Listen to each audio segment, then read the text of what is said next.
played overseas. Seth, did you hear the music at all, by any chance? I started to hear the beginning, and then I went to silence and beeps. We're working with like a really state-of-the-art system here, so just hang tight. There's gonna be more fun, I'm sure. All right, so Seth, go ahead. What'd you say? I thought maybe you just had a very different intro. I wasn't sure.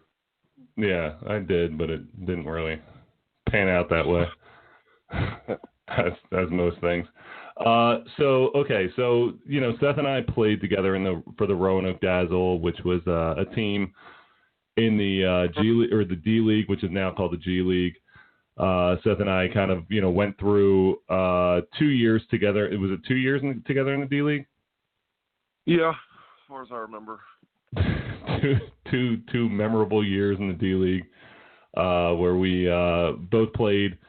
And we both kind of had opportunities, but ended up going back there just for the opportunity. So kind of starting off, I mean, that's kind of where we got our feet wet into the professional basketball. Starting off, like the D League, now the G League, it's, the Gatorade call-ups are through the roof right now. Was that something that you thought, I mean, I know you had a lot of people interested in you from the D League. Was that something that you? That was obviously your ultimate goal to get to the NBA. Right. Well, I think when you look back at it, I'm sure you can look back on it now too. You look back on at the time, you think you know everything when you're 22 or 23 years old coming out of college, but then you look back on it like, man, I really had no clue what I was doing or no clue what my actual direction was. So for me, the D League was as much anything as, okay, all I know now is I didn't get drafted. I think I have some interest, or at least that's what my agent is telling me. And that's always hard to know because, once again, you don't know anything about the business at this point, so you're relying on somebody that you've probably just met. So you're like, hey, I think my best shot is to go in here to the D League because I know how great I am at the sport. And then you find out, I mean, yeah, you're pretty decent, along with the other 5,000 people coming out this year that are also really good. So it's, I mean, as much as anything, I think it was great for guys like you and me that were maybe some borderline guys looking for their opportunity. But as much as anything, it's just a good place to go and get your feet wet and start trying to figure out the professional side of basketball that is a whole nother beast. Well, the crazy thing is, I was talking to someone the other day, and they kept on. They were like, "How did you wind up in Australia? How did you wind up here?" And like my answer was like, I have no idea. Like I don't know how I got from like point A to point B. Like because I guess the same thing with you. Like you played in a league, you impressed. You played in the camps and stuff, and you impressed. And then, but like, why would a team in Australia be like, you know what? Here's a guy. And like it just be like, and I think a lot of it had to do with the fact that they started early and they wanted a guy who was like a fringe NBA player but not going to an NBA training camp. They were like, well, if he gets invited to a camp, he's not going to get it, so we might as well just take a chance on this guy. And I think that's kind of how we end up where we are. So your story was very different in terms of you took a hiatus from playing for a little bit, after you were kind of like, you know what was the reasoning for you to kind of be like, you know what, I'm gonna stop doing this. I'm gonna focus on something else. So for me, and from a career standpoint, it was a mistake. But from a life standpoint, I mean, I'm somebody that believes it was how it was meant to be. So, I get down to the D League, and I'm 2 years in, and I feel like I should have had more opportunity than I didn't, and there's some frustration involved there. I'd actually signed with him in Frankfurt, Germany. I remember. And I was 3 days. Yeah, I was supposed to get on the plane 3 days, and I was going back and forth like, man, do I want to go live in a different country, or do I want to start my career here and try to make a living. Like, I was going back and forth on it. I just wasn't a guy who, I mean, I had my family and friends here that I was pretty involved with, and I just wasn't sure anymore that something that had frustrated me the last couple of years was what I was going to go do in a different country. When I say frustrated, everybody thinks that they should be playing for the Celtics. Yep. So looking back on it, hey, could I have, I don't know, maybe, probably along with 100 other guys that year that also, so I guess my expectations were a little bit unrealistic. So therefore, that's a pretty easy way to get frustrated. So honestly, last minute, I decide, you know what, I don't think I'm going to go. I call my agent up and I say, hey, Mike, I'm not going to go to Germany on Friday. And he's like, oh, you want me to change your plane ticket? And I said, no, you can just cancel it. I'm never going to go. and I actually had a fairly decent friendship with my agent at that point. I've been with him for 2 years. And he was pretty taken back. And I was like, Mike, I'm sorry to give you such late notice, but I've decided I'm not going to go live overseas. It's not what I want to do. So good luck with everything. Thanks for everything. See you later. So and it wasn't that simple, but I did, spring it on him last minute. And at that point, I was planning on not playing basketball anymore. Mm-hmm. That's like, I mean, your story is incredible because you had a contract to play and, you took this hiatus. And during that hiatus, did you ever think about playing basketball? Was that something you were like, all right, I missed this, I need to get back into it?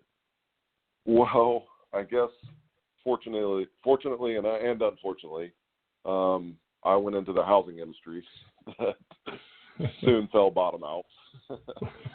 So that being like another, I guess not dead end for me. That's what I do again now that I'm actually retired. But at that moment, it was like, oh my gosh, this world's hard.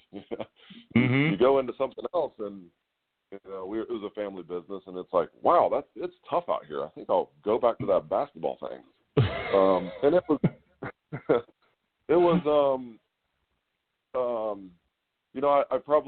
I didn't play much. I probably didn't touch a basketball for 6 months when I decided I was done with it. And then, you start to get the itch, just like anything you've poured your life into for so many years.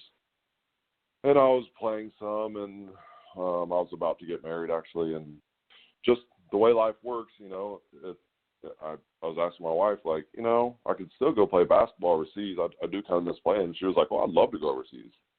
It was literally that simple of a conversation that I kind of randomly one night, and I called my agent up that I hadn't spoken to in a year and a half, and I said, hey, Mike. Is that ticket for Frankfurt? Sorry about that Frankfurt job. But would you still be interested in representing me and maybe giving overseas an actual shot? And I could tell he was leery, like, if I go out here and work for this guy again and try to find him a contract and he does it to me again, so there's some questions there for him. He was like, well, why don't you come to my camps, and, one in Columbus and one in Vegas, we'll see how you do. So I trained like normal, and it ended up turning into my first offer that I accepted and actually went to. So you ended up, the first place you went, you ended up in Portugal, correct? Correct. I ended up playing Benfica, Lisbon, Portugal. And you spent some time there a little bit as well, but Portugal kind of became your second home. And how long did you end up playing overseas basketball in Portugal? So, Lisbon is an amazing city, and Benfica is an amazing club. If there's any soccer fans listening in, Benfica is one of the biggest clubs in the world when it comes to fan support. And I mean, they're a very large football, is what they would call over there, soccer club, essentially. Mm-hmm. So that was my first experience overseas. And they just are a well-organized club and really took care of everybody. There were no money issues. Heck, in comparison to their soccer players, I was making peanuts. So, there was never any issues. And just right in Lisbon, nice place to live.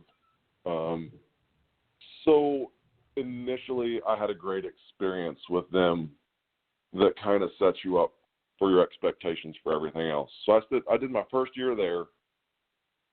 I wanted to stay, but, you know, as any business, you usually have to move to make money jumps.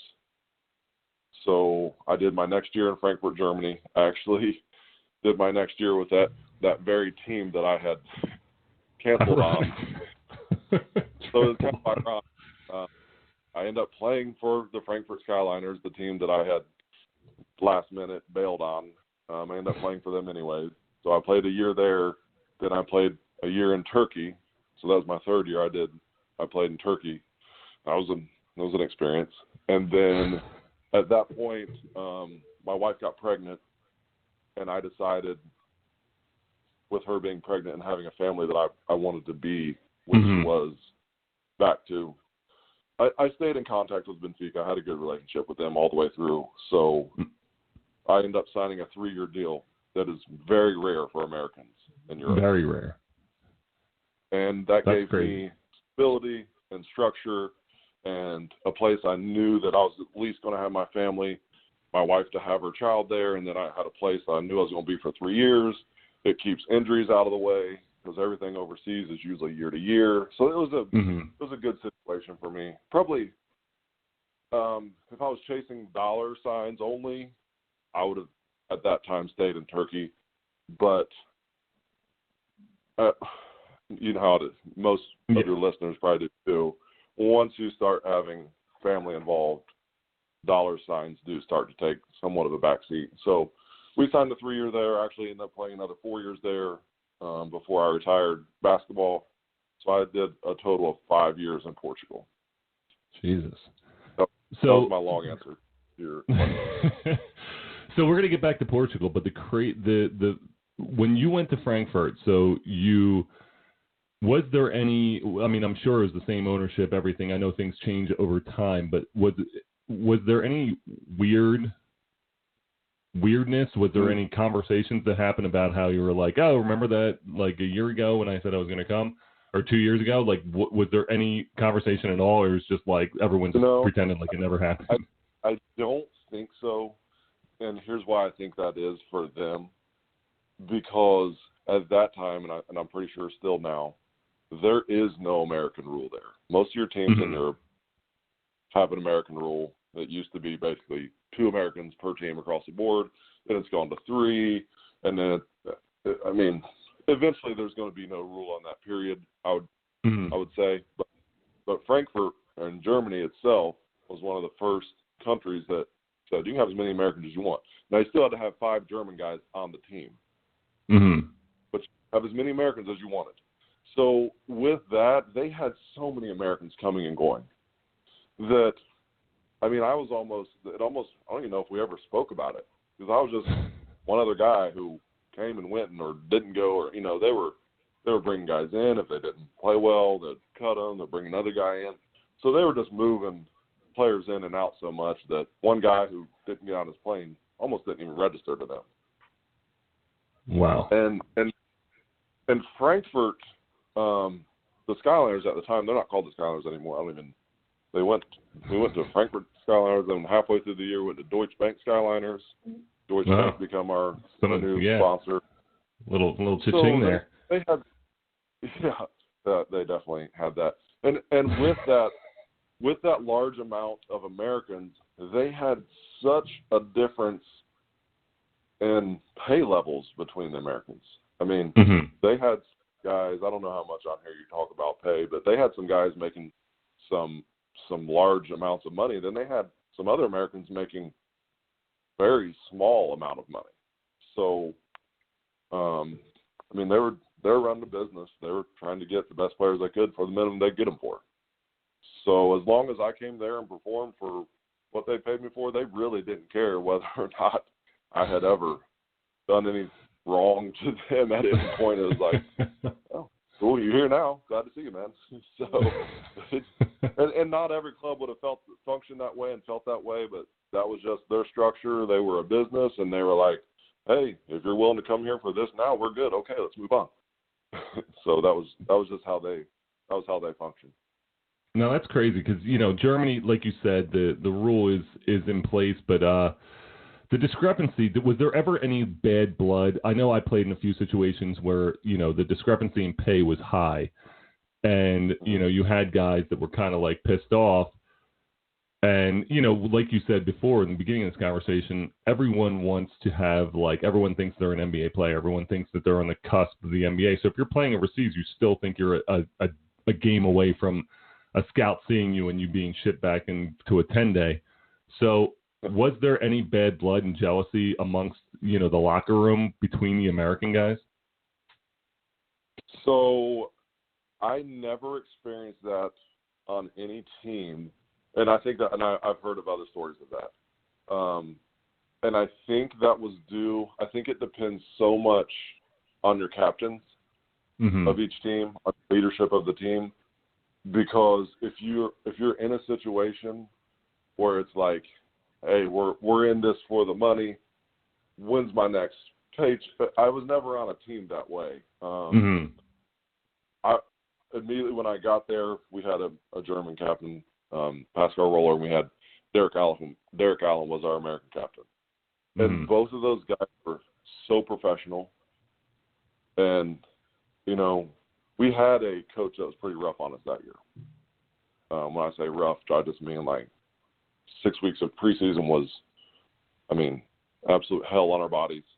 He was pretty rough on us in practice, and not a bad guy, not necessarily a bad guy, or yeah. It was his way, and it was rough on us. And from the day I got there, they're like, "Hey, man, we've been here for a few years. It's gonna be rough on you. This is gonna be rough. So we got to really stick together here." And from that moment, everybody functioned that way the whole year. Everybody was for each other. We knew pretty much what each player was making, but nobody ever really cared or discussed that. There was never any jealousy issues or man, he's doing this and he's making we didn't care. We were there was 8 Americans on the team that year, and we all went to dinner after each game. Usually hung out at someone's house for a while. Franklin was a nice city. We find a restaurant here and there to go to. Some guys had families there, some guys didn't. But I really think that was mostly due to that's how it was from the top. Hey, everybody be professional. Everybody make sure they come in here and practice how they're supposed to, take care of business. Hey, whatever you sign for, that's your contract, that's your business. But when you're here, let's make sure everybody's on the same page, which was also the reason that we went all the way. We beat Alba Berlin the first round of playoffs that year, who had made the Final Four in EuroLeague, and then we went on and almost beat Bamberg in Game 5 of the final. So we almost won a championship, and it was mostly due to the professionalism that started with our captains. That's incredible. Now, kind of going back on the coaching, because the coaching is a big thing. That's another question that I'm asked a lot. What are the coaches like? What's the language barrier? I know most coaches actually speak English. I've had the familiarity of most coaches speak English because they're dealing with so many American players. But you said this coach was rough on you. You played in Turkey. Obviously, we played together in Roanoke. What differences did you find between the American coach, like Coach D, or your coach at Wright State, and the guys overseas? So overseas basketball is I wish I could have, and I'm sure everyone does. I'm sure you do. I'm sure everybody who's played had the knowledge they had at the end of the career with the same body and athletic ability they had when they were 25. Overseas basketball is a much higher IQ basketball. The ball has to move in certain places, and the defense has to rotate certain ways.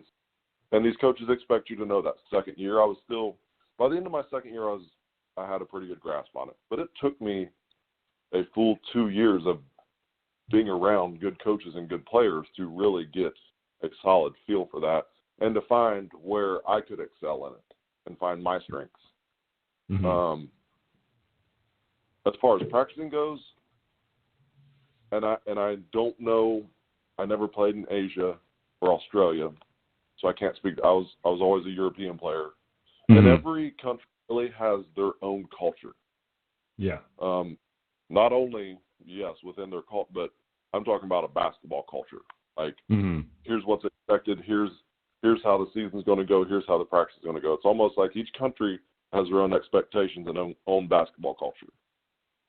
The countries I was in, I mean, they worked us hard. Mm-hmm. We were up every morning for shooting, weight training, sometimes a run. We came back later that day for a hard practice, and that was most of your days. Mm-hmm. That's a lot. That's a lot of times, somewhere between 3 and 4, sometimes 5 hours of practicing per day. And every game day, you had a shoot around. And we were very regimented. There was you usually got 1 day off per week after your game. And then you were right back at it. I mean, it was season that usually lasted around 9 months it was taxing. It was not the glam like you think of when you're like, I'm going to be a professional athlete. You definitely need to get shots in the morning, and then you show up for your games and you sign autographs afterwards. It was not that. It was, your check will be in at the end of the month, but until then, I own you, and here's how it's going to go. You're going to do this. Oh, you think that you should be shooting shots off screens. Well, guess what? I pay your check, and here's what you're going to do for my team. Or you're welcome to leave and go somewhere else. And that was the way it was. That was their. I mean, and rightfully so. When they sign you, they become your boss. Mm-hmm. You know, even within a business here, you may think, hey, here's my strong point for this job for this company. If your boss comes to you and says, hey, no, that's not what you're going to do for us. You're going to answer the phone this way, and then you're going to sell. Here's your sales. I mean, they become your boss. Mm-hmm. You have a choice. Do I accept this and accept my role? Or do I call my agent and say, hey, find me a new team. I don't like my role here. Mm-hmm. If you don't accept your role, you will eventually be cut anyways. So I think a lot of, and especially college kids coming out, I'll go overseas and make some money. It is a different business than I think a lot of college kids would expect it to be. Uh-huh. And that's kind of the funny thing, because the big talk now is overseas basketball with like the Zion Williamson ripping his shoe, and a lot of guys saying and that's a whole nother show of us talking about the NCAA, and we both played in college basketball, and what we were put through and stuff, and you kind of see it overseas, like you're in the same situation, but you're collecting a paycheck. And you're, right. They own you, but they own you because it's your job as opposed to a scholarship that's, also getting the kid who's playing the trumpet. So it's a little different. So I think that, when you think about college guys, like a lot of college guys are talking about going overseas, but that's like a big thing, because I think that's like the almost people think, playing overseas is like this horrible thing. And even you and I know, even like when my first contract going to Australia, leaving I went to Poland the first time, and then I came back when I wasn't getting paid. But even that first time where I was like, okay, I'm going halfway around the world, I'm going to get paid, this much money. And, it's you're leaving your comfort zone. You're leaving your home, your family, your friends, and you have to fly. And I know a lot of people are listening like, well, boo fucking who, because it's like, they're like, I wish I could do what you do. And I think we've both experienced that. But there is some challenge to that, to have a guy, leave his home and go and pursue that dream. It's a scary thing. And I think especially for an 18-year-old kid, talking about Zion, like a lot of people, it's a lot different when you're 18 years old, even as opposed to when you're 23 or 26 or whatever we ended up going over. But kind of going back, go ahead. And here's the thing people don't understand. And you take any 18 or 19-year-old that would say, like, well, I'll go overseas and make some money until I can play in the NBA. You will get cut so quick, because you, as a 23-year-old coming out of college, you will have to start from a low level overseas, unless you're 7 feet with great skill, or unless you're Zion, 300 pounds, touching the top of the backboard. If you're just pretty good, which is, I mean, he's a phenom. Unless you're a phenom like that, if you're just a normal, you take Jason Tatum. Yeah. Great player, going to be an all-star, going to be an amazing player, going to be one of the next greats. At 19 years old, when he went to Duke, or he played Duke, didn't he? Yeah, he did. If he would have tried to go overseas instead, he would have gotten cut. As good as he was, because it is all about ball movement and understanding positioning, and there's no 19-year-old in the country that can understand that yet. So you're going to go over there, and you're the star, and you're going to say, get me the ball, I get buckets. Oh, we don't care, because obviously you don't know that this pick and roll in this position, you got to make the extra pass. You can't do that. You can't know that as a 19-year-old. It takes time. That's also why you see some of these European guys coming at a young age and doing well in the NBA. They've been playing club ball since they were 12 years old. They already understand these concepts. So a 19-year-old from Europe that has the ability comes into our leagues and does very well because European ball is an IQ ahead of us. We're skill ahead of them, but they're IQ ahead of us. And even, kind of thinking about like Luka, he was talking the other day about playing overseas, but you're right. Like Luka kind of grew up in that atmosphere. Luka grew up playing in the, learning all those positioning things. So he kind of grew up in that system, and now he comes here and he's like, it's easier to score here than it is overseas. And I think we both can attest to that, because guys will look at your stats and be like, oh, there's some leagues I know when I played in Asia, like averaging like 30-something points a game was easy because that's what they want the Americans to do. They're like, you shoot and score every time. But like playing in Europe, like you said, the different cultures. But like I think the European culture is different. If you go to a strong league in Europe, Italy, Spain, Turkey, Russia, if you go to a strong league in Europe and you are a top scorer in that league on an average or better team, not the worst team. You can't. Some players will go over and just, that's how they make their career. They play on the terrible teams. They just go there and try to get numbers and move on to the next one. If you are in one of really those four, or Euro League team, or Euro Cup is a little weak now, but if you're on a Euro League team or you're in one of those strong leagues and you are a top scorer, you could probably go play in the NBA and average more points than you did there. It's just different. Which is crazy. It's just a different style of basketball. It really is. And you see most of those guys who do end up in the NBA. I mean, most of those guys that if you go right now and you go on Eurobasket, the European website, and you look at the top scorers and go look at the top scorer in Spain, you'll probably see his name in the NBA next year, and he'll probably be doing very well. It's insane. That's how strong those leagues are. And you wonder, a lot of guys from the NBA, you always hear the stories, they get drafted, first or second round, like a Dario Saric who gets drafted but ends up playing for 2 more years on, overseas because, he's just like, what am I going to do here? I'll develop more here. You have my contract, that's great, but I'll develop more in a system like this than I will, which is crazy because, and I think that's something a lot of people don't know about overseas basketball, because this is like all about informing people like what in the world overseas basketball is.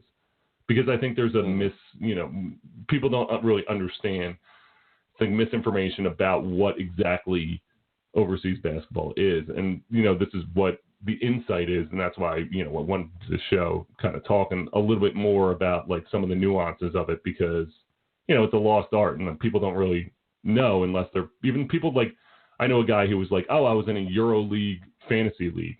And I was like, really? But like, he had no idea what was going on. It's just like, it's a completely different world over there. It's like, no. Well, and the biggest difference I saw over there were fundamentals. They don't have in general, they don't have the talent and athleticism that our American players have. But I learned so much. So I didn't go overseas until by the time I played in the D-League 2 years. I was a 5-year student. I played in D-League 2 years. I took 2 years off basically by the time I actually got there, I turned 28 that year. Mm-hmm. From the time I was 28 to 31, I learned so much about footwork in the post, footwork outside, footwork guarding guys.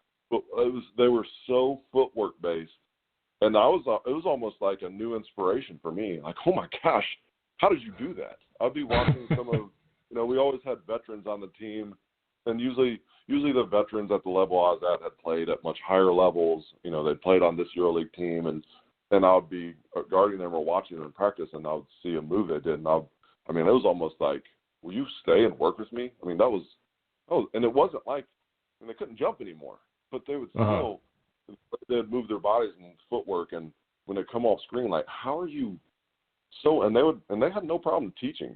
So I learned so much in those 3 years from some of my veterans, the European veterans mostly, that's where I look back like, man, I wish I'd known that when I was 25. That is such an advantage to know what to do when you have this mismatch and know what to do when you're running off a screen this way. And they teach that.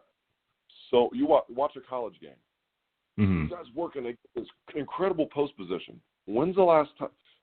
You can't guard a European one-on-one in the post. There's no way. No. Because they have so many moves and they have a counter to every one of those moves. We don't teach that. We teach position. College coaches are get down and get low on the block. Now you get it and, throw it up or rebound it. Whereas Europeans are like, they're like, hey, if you don't have a right and left-hand jump hook to start, go get that and then we'll talk to you. Mm-hmm. You don't see college players with a right and left-hand jump hook. If you do, they're one of the best players in the league, right?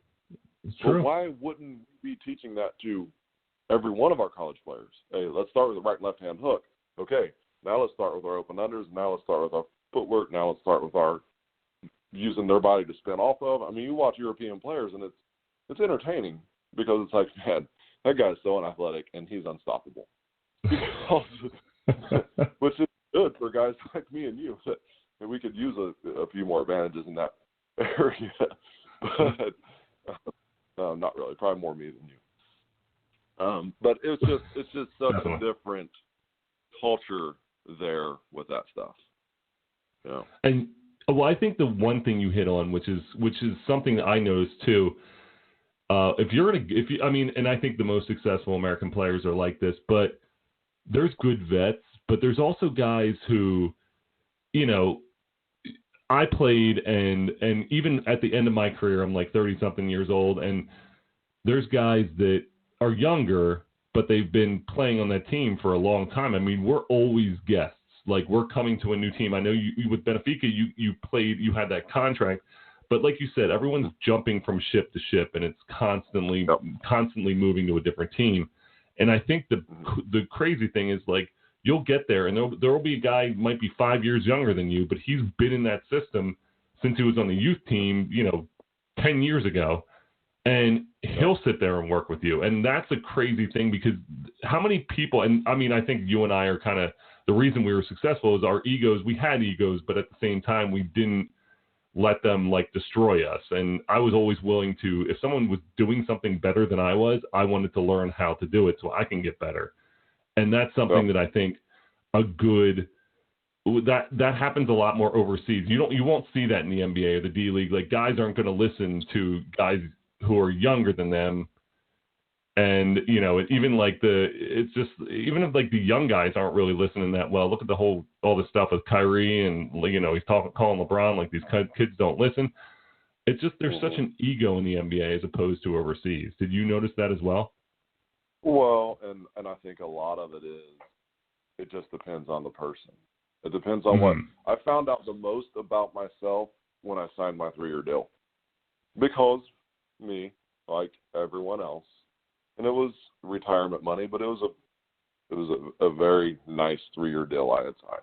And I was thinking, and even joking with my wife, like, it's gonna be cool, because I got 3 years. They take an NBA guy and he signs a $40 million. They're like, this is cool. Like, injury, I felt safe. Like, like have this amount of money coming for 3 years. If we lose and we're supposed to win, it doesn't matter. Guess what? Y'all got to pay me next year. And if I get hurt, guess what? Y'all got to pay me next year. And no matter what happens, like, I'm paid. So it's cool, right? That'd be a very easy attitude to take. But what I found out was when I signed that 3-year deal, I cared more about winning than I ever had because I didn't have to worry about my own numbers. When you're year to year, you have to, you want to win because the next year's team is going to see what your record is. But they also want to see, like, why did Kevin Owens go from averaging 17 and 11 to this year he averaged 12 and 4? So I guess he's not as much. So I didn't have that pressure. So all I wanted to do was win. And even if it meant, like, you know, we had a fairly selfish player on our team that year. That's fine. Take more shots, dude, but you got to play D because I'm trying to win. Yeah. And I would get mad. Normally I wouldn't care. Like, I'd probably be mad the other way. Like, hey, man, you're shooting every time. I need my numbers too, or you're costing me money. I didn't have that. So all I cared about was winning. And it carried so much through our locker room. And then I look back and I was like, oh, that's what those guys were doing when I was in Frankfurt and I was there last time. Those guys had multiple year deals, and those were the kind of people they wanted to win. That's why they were taking me like Seth. That's fine. We got to do it this way, though. Hey, that's fine. You can take that shot. Fine. But then we got to trap this way on this. Like, I'm like, oh, that's why they cared, because they wanted to win. So I think it depends on the person, because I know a lot of guys, you give them a multiple year deal, and they're probably going to spend half their year in a training room chilling, saying, I don't know, I got some aches here and there. And so I think it just depends on the person. And you give a lot of these NBA guys, they're all getting multi-year deals with big money. So they're sitting back there like, okay, we won, but, I mean, chill out, guys. Like, it's not that big a deal. All right, we lost that game by 3, and I didn't really play much defense, but, you know, I'm James Harden, so that's the way it is. So I just think it depends so much on personalities, and you're giving the entire NBA that option. So you're going to get a lot of guys that say, I'm cool, I'm set, don't worry about it, I don't care. Now, kind of going from, like, the on-court stuff to more of the, you know, off-the-court stuff, you know, you played in several places, and, you know, contracts come and go. I know I was offered a contract in Syria, and I was like, what? I mean, this is like the bottom of the barrel. This is end of my career I was just like, all right, I mean, it's something, it's money, but, you know, it's a little shady. Were you ever in a situation where you're like, I don't know about this? Like, I don't know about this team. I don't know if this is a little sketchy. So I started in Lisbon, Portugal with a big club. Obviously, that was easy and safe. The next year I went to Frankfurt, Germany. That was easy and safe. Like, those are two well-known big countries.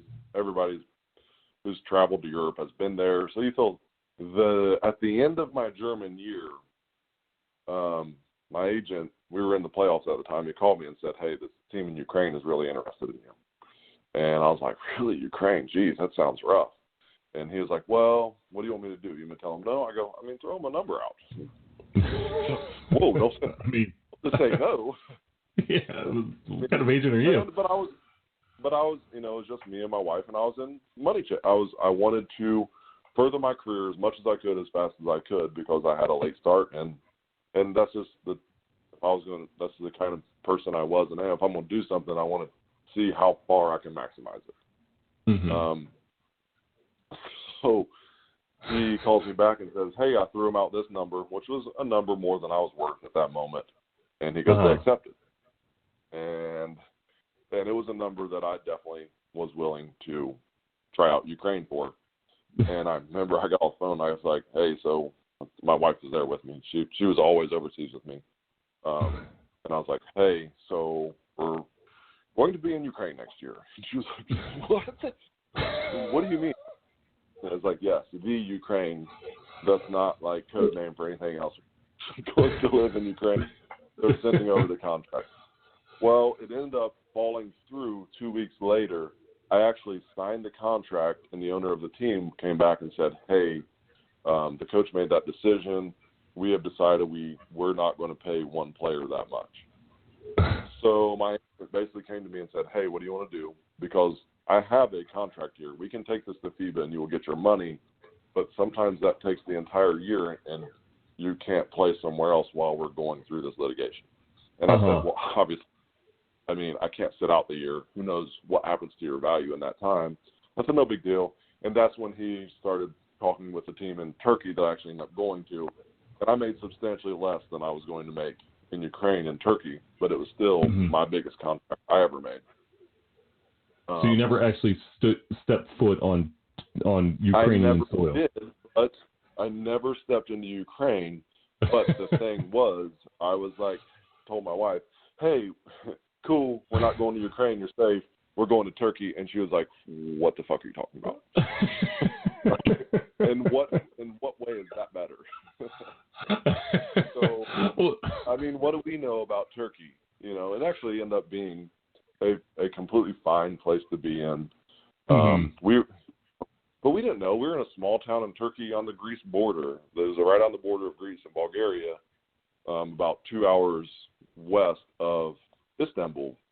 But, you know, we don't know anything about it. We're thinking this is a Muslim country. Everybody's going to be wearing veils, right? Like, we have no idea. We have no idea. No, it's not. No, it is all, like, right when we get there, we get to the mall, and every store has metal detectors to walk into it. I'm like, oh, my God, like, there are obviously just bombs everywhere. There's metal detectors. It wasn't the case. But, I mean, it is nerve-wracking going into a culture that you don't understand or know anything about. And, you know, as a Muslim culture, we didn't know anything about the Muslim practices. I do remember the very first night we stayed there, and it's just an old tradition in Turkey. Everywhere in Turkey, every hour starting at like 7 a.m., they blast a prayer over the loudspeaker. And I can tell you, their prayers don't sound like ours. It was basically just someone singing like you would imagine in like a war movie. Oh, yeah. First night, we got there at like midnight. They took us to our place. They had a nice place for us, and we're like dead tired. We've been traveling all day. It's a 13-hour flight. And we get there, and then, you know, we're jet lagged, and at 7 a.m., we hear what we think is a siren that sounds like, oh, we're like, oh, God, we're dead. It's over. But, you know, that's just an old tradition there, and it happens like 4 times a day throughout the entire country, and nobody even pays any attention to it anymore. You know, nobody even stops. Everybody just keeps walking and acting like, you know, there goes the loudspeaker again. So, I mean, it's just stuff like that you could think is a big deal, and you see it in the movies like, oh, God. But then you're there, and it's nothing. Everybody's dressed like you, and everybody treats you well. So it is, but there's always some nerves going into something that you don't understand or know about.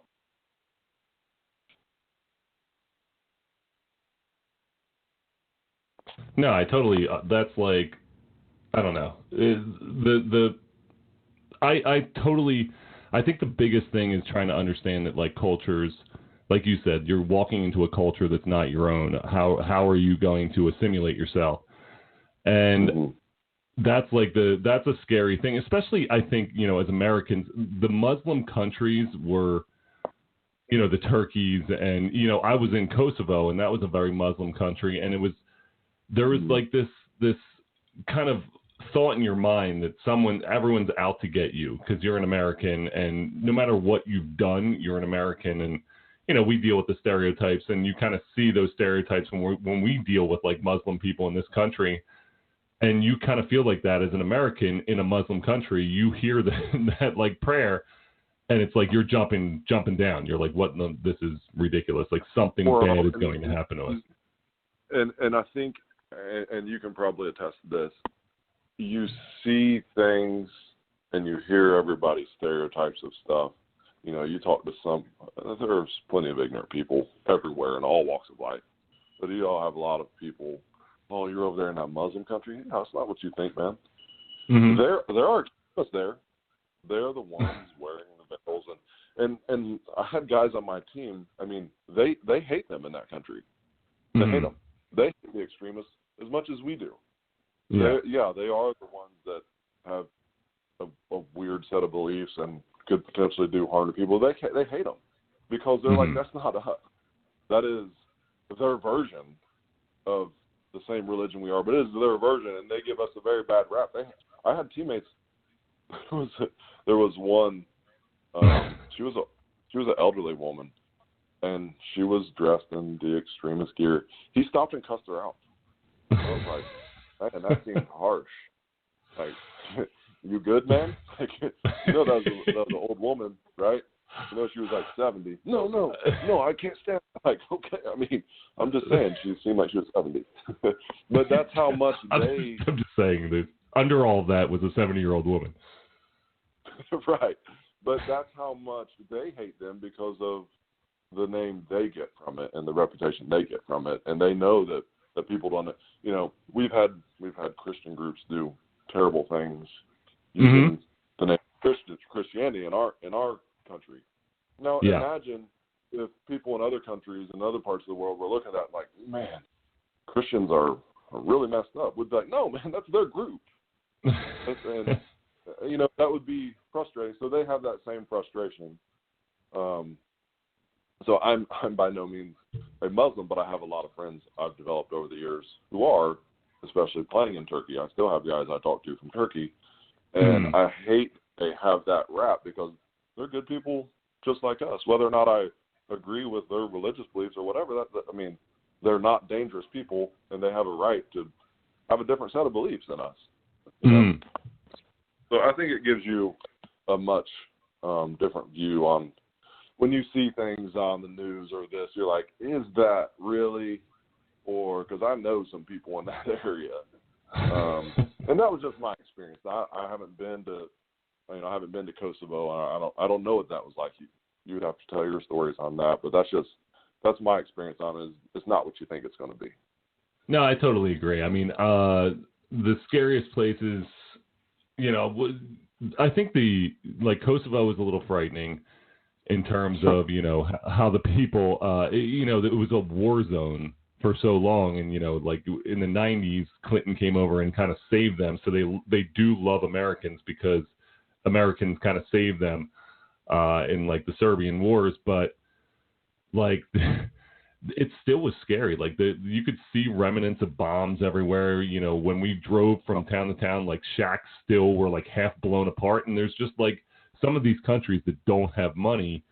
You're just a guest in these places, and you realize that you're a guest, and someone's paying you to be a guest and play basketball there. But these people live there every single day. This is their life, and it's a little crazy and you say that about the good places too. I'm sure you look at Portugal and you're like, that's crazy. They're living on this beautiful place every day. I think about that with Australia, but you always think about the bad places and the scary places. And there's definitely some frightening places. I mean, have you ever heard or have you ever gotten a contract or offered anything that involved the Middle East or anything like that? And you've probably experienced some of this. You kind of pick your path in basketball.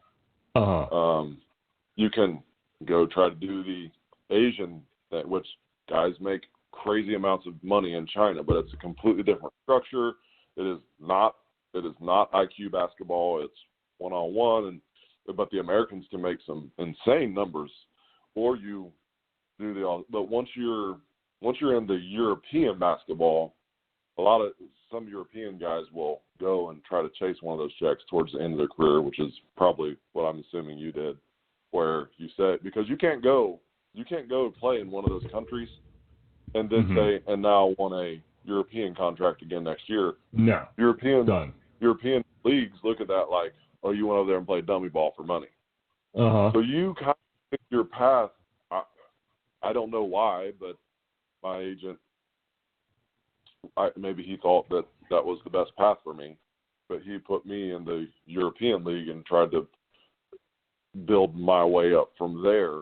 So I never considered going to an Asian league because it would have cost me the work I had done to build my name. And I played Portugal, then I was in Germany, I was in Turkey, which was probably the strongest league in Europe at that moment. And I was going to keep chasing, but I wasn't comfortable having a child there. No, I totally agree.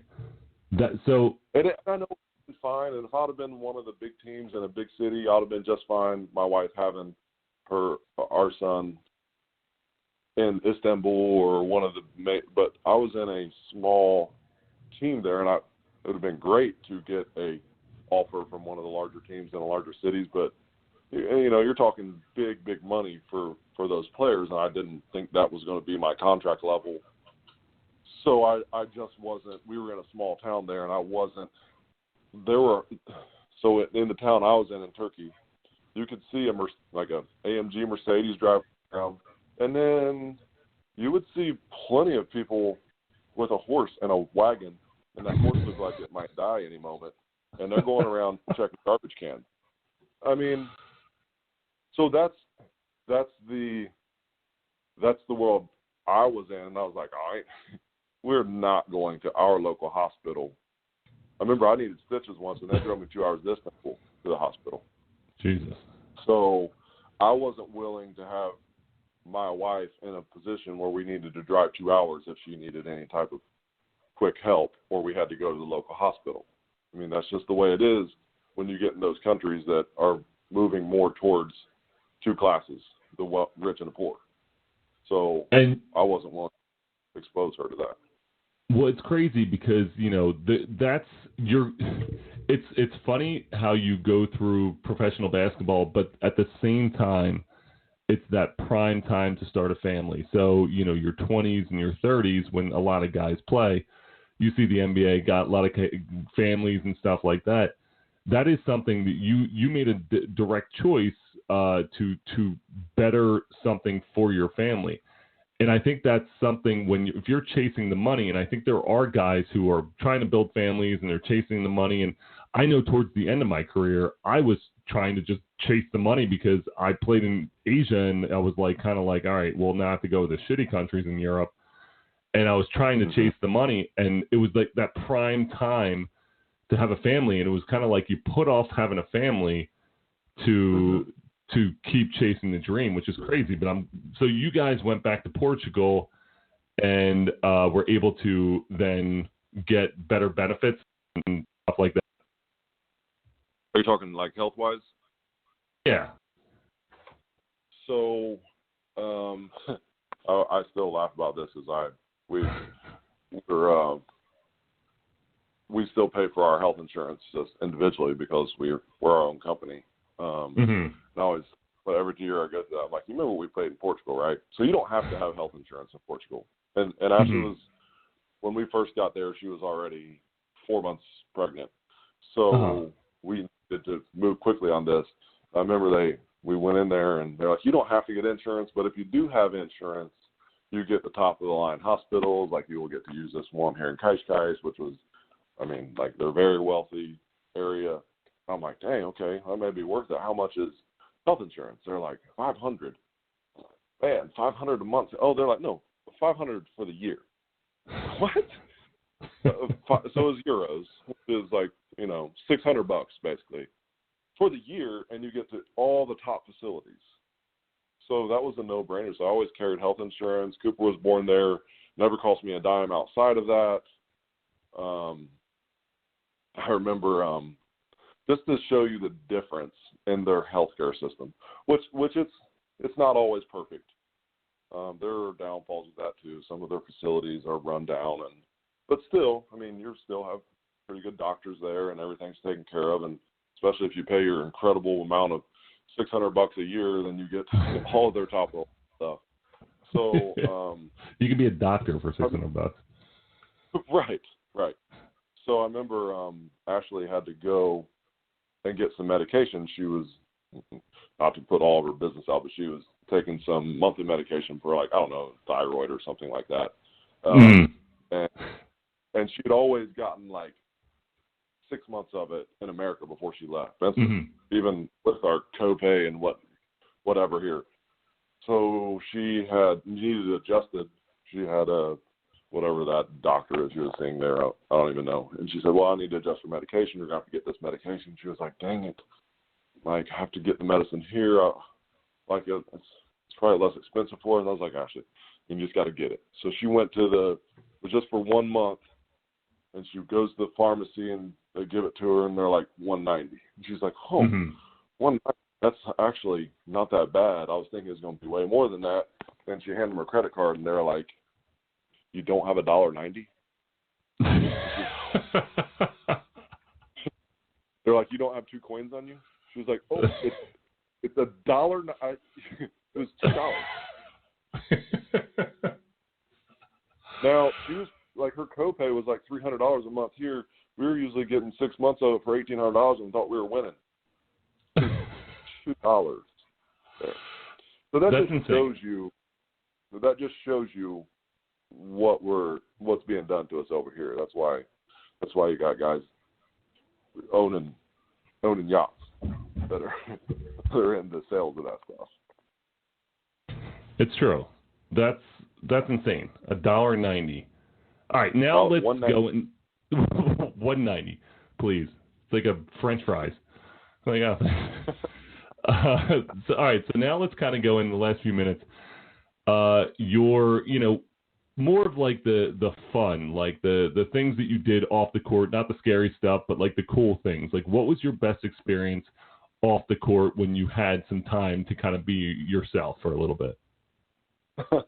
Well, we won't talk about our D-League days together. Oh, my God, please, yeah. We need to, all right, so Seth's going to come on and do another show. We'll talk all about the D-League. It's going to be a lot of trouble. So, once we were no longer trying to act, we were still college kids. Once there was a family, and we always had some of our best friends we ever made are overseas. They're always, my average teammate age was probably 30 by the time, So when I first got there, I was a kid at 28. So once and everybody had kids about the same age, whether it be Americans but even outside of that, let's talk about, we always had, some team functions, or we were always going to dinner with another family afterwards, or over to their house, or, they're big on wine over there. So always, and they're, we go to dinner over here. We're trying to sit down, eat, maybe grab a bite of dessert, and we're out. I mean, the average dinner in Europe is like 4 hours. I don't know.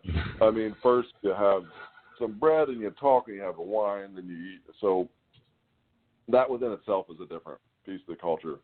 But, we always had teammates, and we always had to have some guy release times.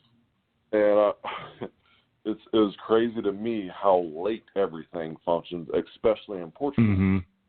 Because, every once in a while I would say, okay, the whole team's going out tonight. And going out is a lot more culturally.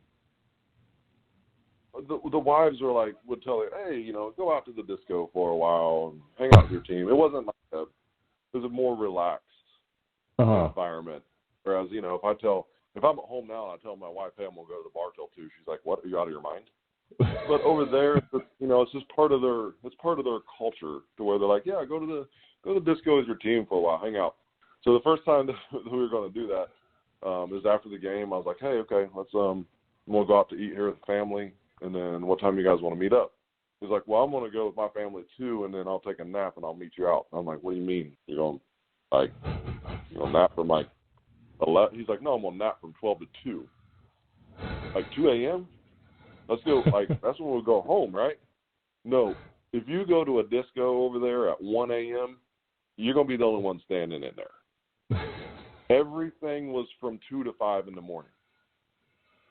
That's crazy. So that within itself was like, but what do you mean? Like, we're starting at 2?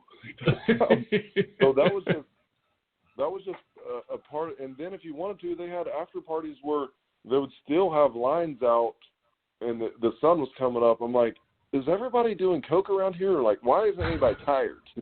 Go to bed. Yeah. Why is no one going to sleep? The sun is coming up. But that was just part of their culture. Like, if you went out, it was a very late. The family's been down for hours, and then you go. So it was. But we would do that probably once every couple months. The whole team would get together, would go out somewhere. They're still playing like 80s and 90s music in the disco. Oh yeah. So like, literally, I'll be like, okay, I'll be over here at the bar because I'm not dancing around here like you guys are. So, but we always had a good time with that. Normally, we'd go to a disco or something, and get a bottle of something and pretend we were superstars, even though we knew we were just European basketball players. Well, Seth, we have to do another show just completely predicated to the D League, because that's like exactly what. I don't that's know like, that we're allowed to tell D League stories on air. It's going to be bad. I feel like we need like permission from some of those guys, because the stories that we have from the D League are detrimental to people's lives. First of all, we never use names. Yeah. Or like there would definitely be lawsuits, and then like there would have to be some sort of warning you would do for your listeners, like, listen, this is you're about to hear some crazy shit. If you don't want to hear it, then stop listening. Yeah, just turn it off. If you want to hear it, just understand that it's going to be fucking detrimental to your soul. You're not going to walk right, and you're just fucking sitting there listening to it. I know you and I have discussed these stories enough time, and I would like to hear you tell some of them and be like, and make sure I'm remembering this right, because there was some stuff that went down those 2 years that seemed like should be like, maybe I'll dream this or something. That was pretty that was pretty far out there. Yeah. There were some things where I've never seen anything like that before. I'm like, I can't believe people live like this. Like, this is like real life. And I'm sure this depends on when we had some characters around us. All good guys, but definitely different walks of life. Yeah. But I still tell some of my friends, they'll be like, hey, tell that one story. We'll be having some drinks, whatever. I'll be like, okay, man. But let's go another route where the wives don't have to hear this, because it is abrasive. It's very abrasive. Oh, that's awesome. All right, Seth. Well, thank you so much for coming on tonight. We'll definitely do this again pretty soon. Talk a little bit more overseas basketball, and we will try to get some waiver forms from some more players to tell these stories. People will be guessing who is doing this and who is doing that. Maybe we could tell the stories and give them a list of the roster and say, apply what players you think to which story this is. Put it on Twitter. Be like, highlight the name of the player you think did this horrible act on another human being. All right, Seth. Well, thank you so much. Seth Doliboa joining us tonight, talking a little overseas basketball. We'll be talking more about this pretty soon. We'd like to thank you guys for listening tonight, and follow on iTunes, hit us up, Matchup Zone on Facebook, and we'll talk more some other time. Seth, thank you. Thanks, Kevo. See you later, buddy. Later. All right, people.